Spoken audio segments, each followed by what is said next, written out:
ఇక కమిషన్ల కథ, కొడంగల్ నారాయణపేట లిఫ్ట్. అసలు ఇది 4,350 కోట్లు ఖర్చు పెట్టి 1,00,000 ఎకరాలకు నీళ్ళు ఇస్తారట.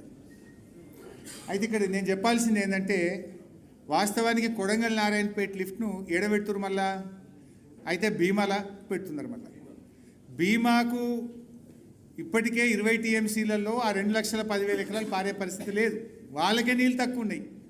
అండ్లకేళి మళ్ళీ ఒక 7 టీఎంసీలు గుంజుతా అంటే అవుతుందా? అటు భీమా ఆగం, ఇటు కొడంగల్ ఆగం, ఇద్దరి మధ్య కొట్లాట. అన్నిటికంటే ఇంకా డేంజరస్ పాయింట్, ఇప్పుడు ఇది ఏమవుతుంది? నువ్వేం లెక్క పెట్టిన, మనం ఏం చెప్పినాం? భీమాకు 1 టీఎంసీకి 10,000 ఎకరాలు బారుతుంది, 20 టీఎంసీలతో 2,00,000 ఎకరాలు భీమాల బారుతుందని మనం చెప్పినాం. నువ్వేమంటున్నావు? 1 టీఎంసీకి 15,000 బారుతుంది అంటే రేపు కృష్ణా ట్రిబ్యునల్ ముందు నువ్వు అడిగే నీళ్ళల్లో ఇది దెబ్బ పడదా? చూడందా, బుర్రు నోటు చేసే పని ఇది.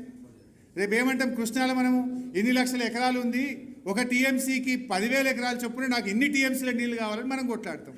నువ్వు ఇక్కడ ఏమంటున్నావు? భీమాల నాకు సేవింగ్ ఉంది, 1 టీఎంసీకి 15,000 భీమాల వాడుతుంది అంటే రేపు నీ బ్రిజేష్ కుమార్ ట్రిబ్యునల్ ముందు నీ వాదనలు వీగిపోవా? ఈ రాష్ట్రానికి కేటాయింపులు తగ్గవా? ఆ మైండు లేదు వీళ్ళకు.